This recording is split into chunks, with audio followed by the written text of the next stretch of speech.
So when it comes to circles, there are two ways to measure rotations. The first one you should be pretty familiar with, and that's degrees. Okay, so in a circle, there's 360 degrees. So if we split in half like this would make this portion 180-degree rotation, and this other portion would be 180. And if we split again, we get 90-degree rotations. We could keep going, but you get the point. Okay, so that's degrees. So in degrees, there are 360 units of measurements. Okay, let's go into the other new system. This new system is called Radians. And instead of basing it off 360, like 360 divided by 4 is 90, so it's 90 degrees, we're going to base it off of 2 pi. And why 2 pi? Well, let's see why. So when we have a unit circle, like the base circle for all circles, that's a circle with a radius 1. The most basic circle. Okay. And if we find the length around this circumference, which is c is equal to pi r,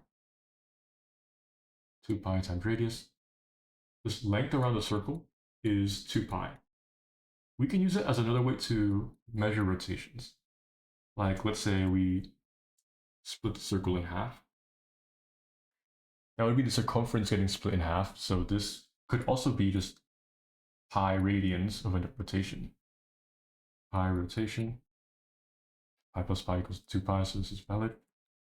And if we split it in half again, since we split the circumference of 2 pi into 4 parts, this would become pi over 2, pi over 2, pi over 2, and pi over 2. You would keep dividing and get pi over 4, pi over 8, and so on. All this to say that in radians, they're going to be 2 pi units of measurement. And we have these two quantities. They're going to be proportional, and so we can set them equal to each other.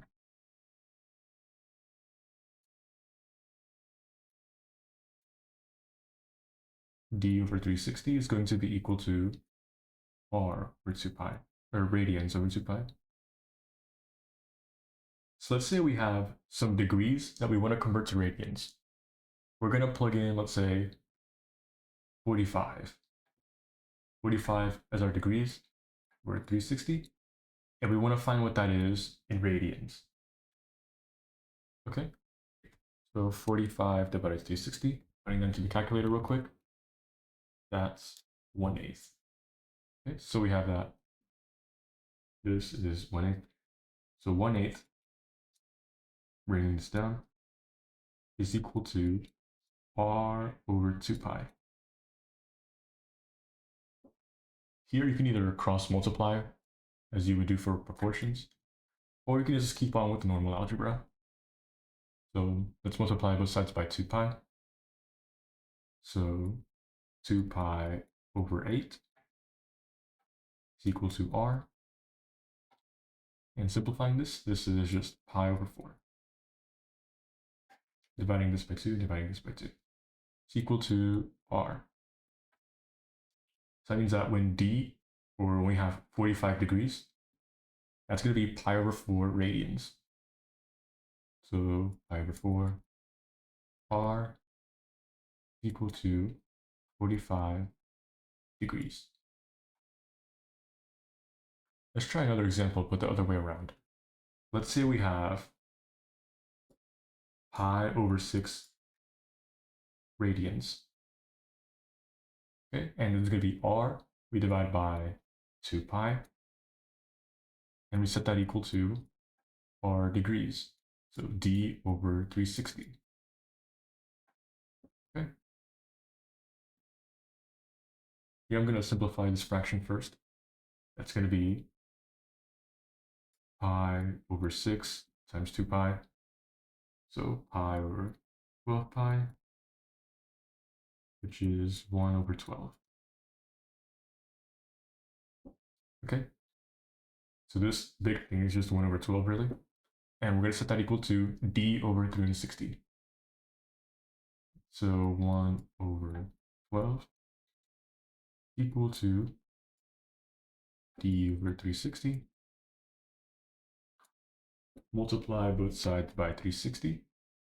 And we're going to have 360 divided by 12 is equal to degrees. This is going to be 30 degrees is equal to d. So in other words, if we're given pi over 6, and we needed to convert that into degrees, that would be 30 degrees.